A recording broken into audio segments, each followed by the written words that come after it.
Bismillahirrahmanirrahim. Assalamu alaikum. Dear students, today we are here with the fourth unit of educational technology, that is the theories of instructions. First, I am going to give you the introduction of the unit, the theories of instruction. Teaching is an art. Teaching and learning are two different aspects of education which are interlinked with theory of instruction. Now, I am going to tell you about the objectives of the unit. After reading this unit, students, you will be able to develop a student learning profile. You will be able to discuss instructional strategies, explain the techniques of instructional processes, differentiate individual, group, simulated and interactive instructions. First, we are going to discuss that what is theory of instruction. Yes, the theory that helps in developing a designing for instructions, or we can say that theory that helps a teacher to achieve objectives and better results. According to Brunner in 1964, theory of instruction is the explanation of the general methodology of instructions. According to Karl Lingers in 1965, it is a process of predicting and explaining instructions. Importance and the plus point of a theory of instruction. It provides knowledge about assumptions of instructional activities. It helps teacher and pupils in developing instructional skills. It helps in studying classrooms problems scientifically. For developing the theory, following points should be kept in mind. The first is the elements of instructions must be analyzed to understand in nature. Essentials for educationists to evolve theories of instructions. Instructional activities facilitate learning situations. What is learner profile? Learner profile means what students are like as learner and what their learning atmosphere is like. There are a few steps to develop the learner profile. The first is the use of learner profile. The second is how to draw learner profile. And the third is relevance of learner's profile variable to designing of material. Okay. First, we discuss about the use of the learner profile. Learner profile can be used at two levels. The first is design level and the second is the policy level. Okay. The policy level is what? In this, if a learner has access to telephone, then a teacher can easily communicate on it. If not, then television can be used as source of communication. Such decision need to be made in the beginning of course. Even in distance education, it can also be followed. As far as the design level is concerned, here the teachers must have an idea whether the learners know something about the topic that you want to teach or you want to explain or you want to discuss. All these strategies will make teaching more effective and purposeful. The second point was how to draw the learner's profile. Here are four major areas which are needed to be considered. The first is the basic data, rural or urban divisions.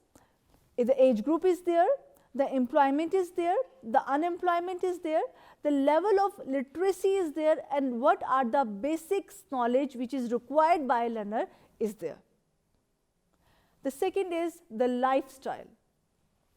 Learners' housing condition is important, the working hours are important, the financial positions, it is very much important.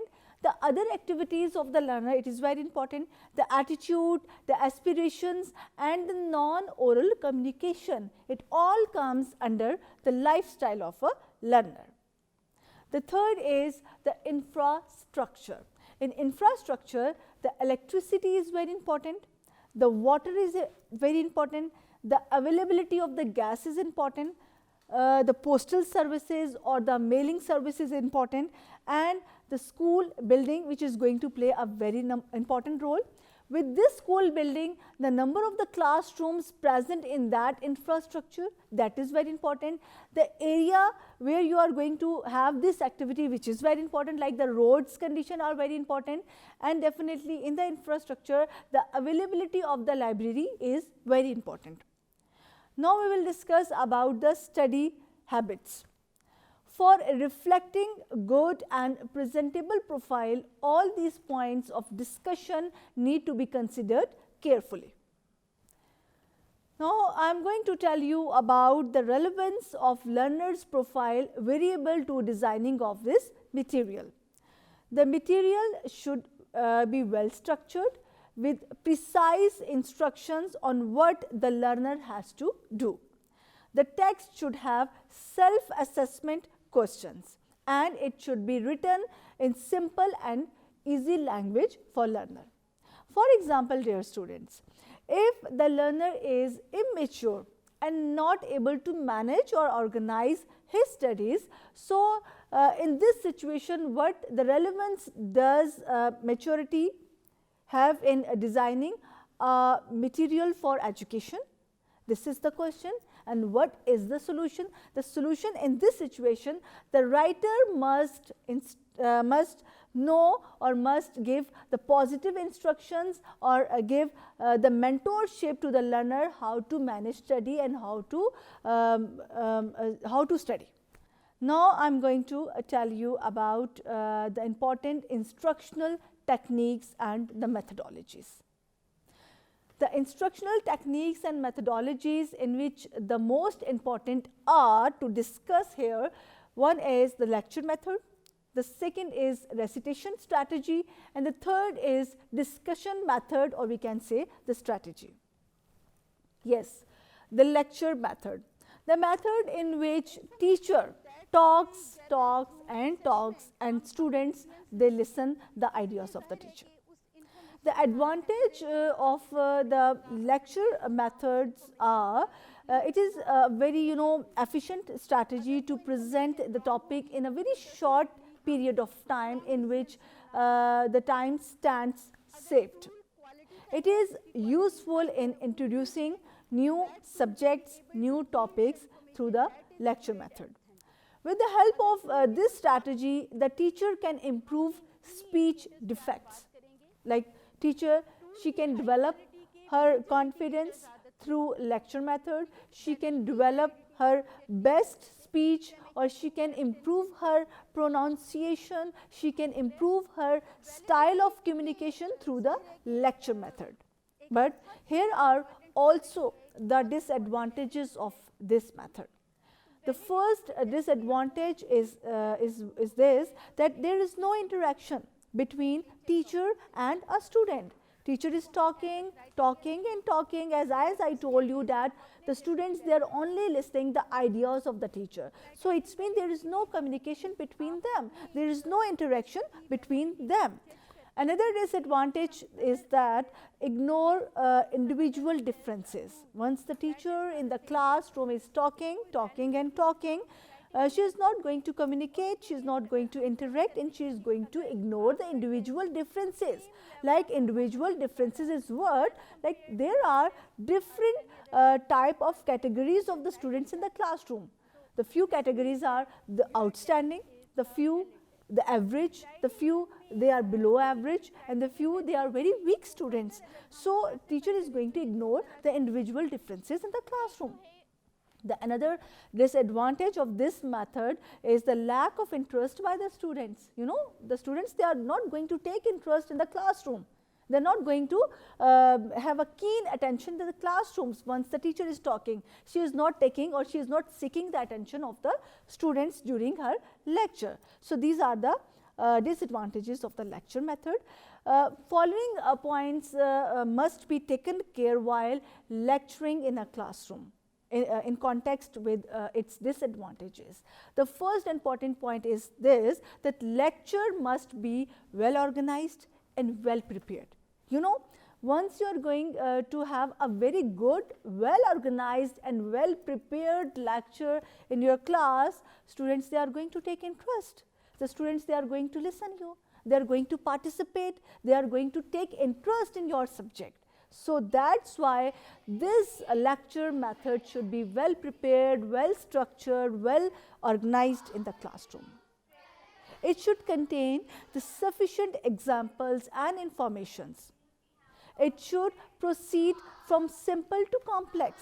As I have told you about the child discrimination, that you are going to have different category of the students in your classroom. So it's important for you that you have to proceed from simple language to the complex language. It must have the question answer sessions. You know, it's very important. In your lecture method, once you are going to have questions, once you are going to have the answers from your children, you are going to develop interaction, the communication and interest in your classroom. Now I am going to tell you about the principles for the lecture presentation. What are the principles for the lecture presentation? The first is the matter selected must be as per the level of the child. Whatever you have been taught and whatever you are planning to teach in the classroom, it should be as per the level of the class, as per the level of the learner, as per the level of the child. The teacher must be confident that the students understand her strategy, the way she is going to teach, the language she is going to use in the classroom, the methodology that she is going to adopt in the classroom. It should be as per the interest, as per the level of the classroom, and she must be confident that she can do it in a very better way. By the end of the lecture, it is very important that the teacher, she has to summarize and she has to re-evaluate the lecture. You know, it's important that you have to recap your topic. In this way, you are going to assess yourself, you are going to re-evaluate yourself, even you are going to re-evaluate the strategy that you have been shared with your students. Now, I am going to tell you about the second instructional strategy, that is the recitation strategy or the recitation method. In this method, the teacher lectures, students listen, and then they recite what they have heard. This is an old method for teaching. Here I have some suggestions to resolve this method and to make your teaching more effective and purposeful. Recitation should be well planned.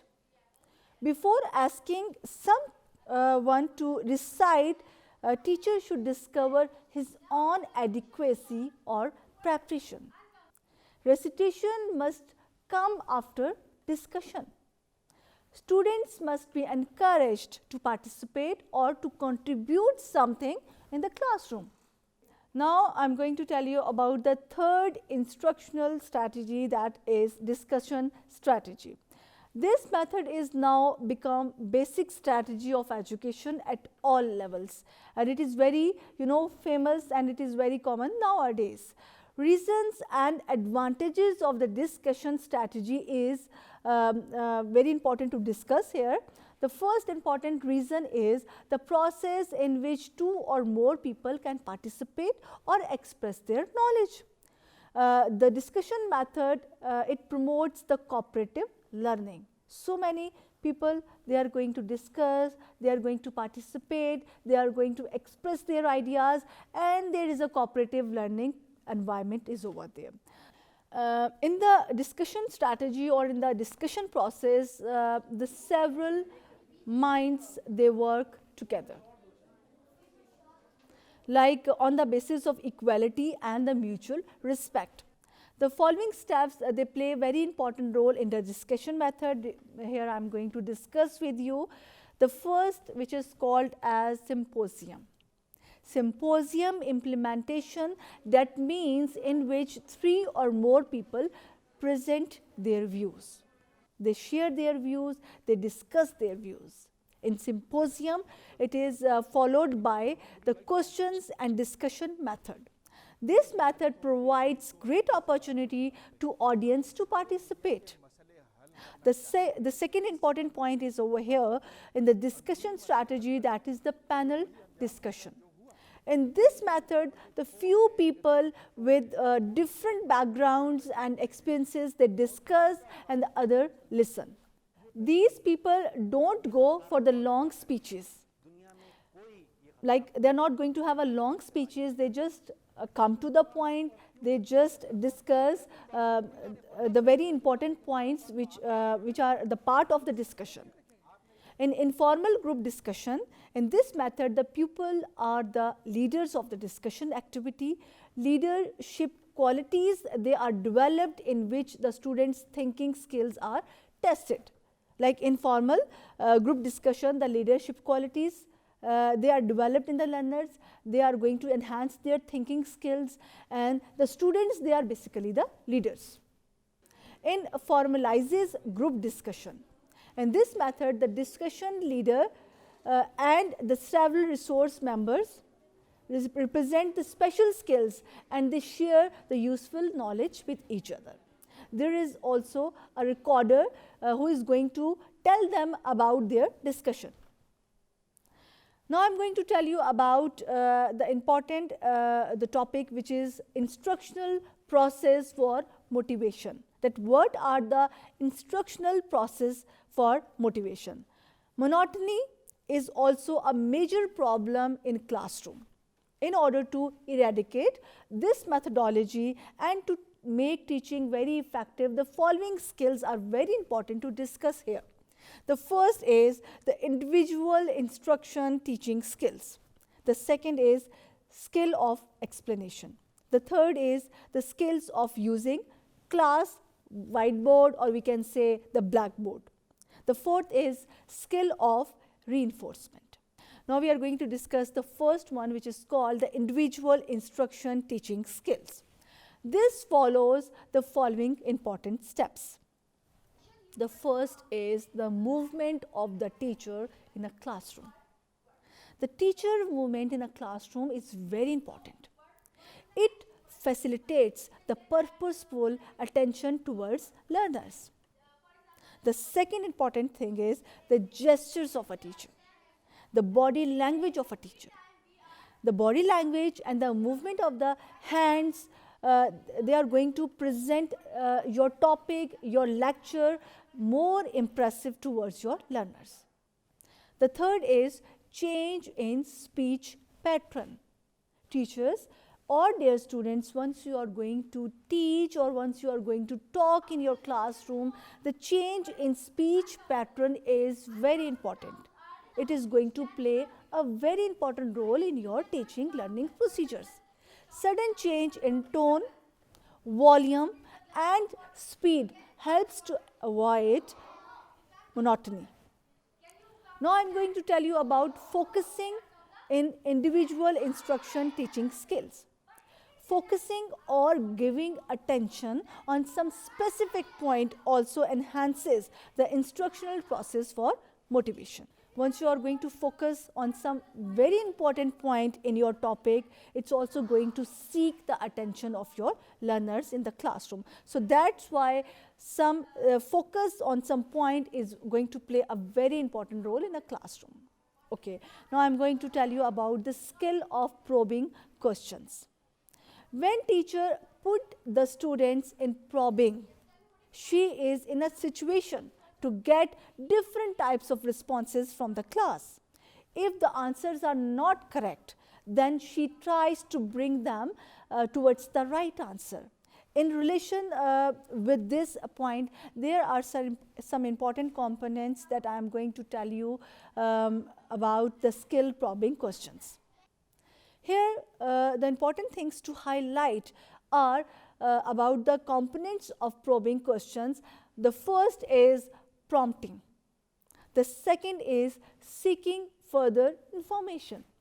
The third is refocusing questions. The fourth is redirected questions. And the fifth is increasing critical awareness. Now, dear students, I am going to tell you about the skills of explanation. The process to elaborate the topic, increase the understanding of the topic and to describe the material in a very simple language reflects a skill of explanation. Like once you are going to explain something in the classroom, once you are going to elaborate something in the classroom, it's going to reflect the skills of explanation. The way that you have explained, it's mean that you have a command over subject. Now we will discuss about the skills of using the class board. You know, the class board is a very important tool for teaching in the classroom. Once you're not going to use a whiteboard in the classroom, once you are not going to use a blackboard in the classroom, how you can make your teaching more attractive for the students? Without using the board in the classroom, you cannot achieve the targets.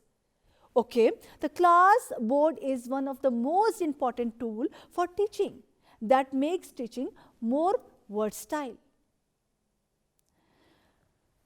On the classroom, once you're going to use the board, you have to draw the diagram. You have to write the important points of the topic on the board. You also have to conceive the attention of your learners in the classroom. So that's why the use of the board in the classroom is very important. Here I am going to tell you the important component skills for using the board in the classroom. The way you have to use the board in the classroom. Okay, the first important thing is that your writing should be very neat. It should be legible. It should be very clear to the students. The use of the reasonable font, like if the last student is very away from your board, your font should be very much cleared. It should be big to the last seater or the last bencher. Your work neatness is very important. The way you are going to decorate your board, the way you are going to write on your board, the way you are going to have a neatness on your board, it is also going to reflect your teaching. Your appropriateness of the written work in respect of meanings. Definitely you have to write the meanings of some words. You have to write the meanings of some sentences on your board. The appropriateness is very important. The accuracy is very important. The correction is very important. Whatever you are going to write on a board. You know, whatever you are going to write on a board, the students, they are going to follow the same things on their copies. It's important that you have to be vigilant, you have to be careful, and you have to be more attentive once you are going to write on your board. Because sometimes whatever you have written on board, the students, they are going to copy it. And once you have the final exams or the terminal exams or the monthly exams, once you are going to check the papers, you are going to do the corrections of the spellings. Next important thing is the use of the colored marker. And then finally, making relevant diagrams on the board is also very important, the part of the components of the board during the classroom. Okay, now we are going to discuss about the skills of reinforcement. Teacher in a classroom should avoid to promote the negative reinforcement. Only the positive reinforcement should be practiced. This skill is having some important components. The first is the practice repeating and rephrasing. The second is encourage pupils while answering. Okay, now dear students, I am going to tell you about the other important methods of instruction which are very important in this chapter. The theories of instructions are the group instruction, the simulated instruction, and interactive instruction. First, I am going to tell you about that what is group instruction. This is a student-centered strategy in which a group of students, they are encouraged to discuss on subject matter. This approach is also called as discussion method. It has two important types. The first is by the teacher and the second is by the student. By the teacher. In this, the classroom environment is autocratic. All the time the lecture is done by teacher. The teacher is active and students are only listening the ideas. By the student, this method is opposite to the previous one. Following points are important for the group discussion. The first is the topics is decided for the discussion. Defined objectives are there, time management is there, and the weightage points are there. Now I am going to tell you about the advantages of the group discussion. The first advantage is the cognitive objectives are achieved. Self-confidence among learners is there. It promotes the comparative discussion. It provides the freedom of expression, and definitely it's going to promote the cooperative learning among learners. The disadvantage is that it's time consuming. The method is not properly organized, only apply on average and above average learners. Now I am going to tell you about the second methodology, which is called as simulated instruction. According to Sampath in 1994, simulation means to copy or innovation in teacher education. Simulated teaching is a teacher training system based on techniques of simulation. The advantages of this method is the process is just between the theory and the practice. It leads towards innovation and motivation. It develops role-playing and critical thinking in students. It leads development of social skills. But definitely the disadvantage is also there. The disadvantages are the simulated method is away from reality. It requires a lot of preparation on the part of a teacher. It is waste of time if not properly executed. Okay. Now I am going to tell you about the third methodology, which is called as interactive instruction. It is socio-economic classroom interaction between a teacher and a student. Interaction based on talks, teacher talks and student talks. Things to implement talk and talk influence. Accept feelings, praise or encourage, ask questions, lecturing and finally criticizing. So, dear students, we conclude this unit by these words, that all educational modalities and styles are very useful in teacher education programs, where both teachers and the pupils understand and improve their skills. I wish and I tried my level best to address all the points of the unit in depth. So, see you in the next unit of educational technology. Till that time, bye-bye and fi aman Allah.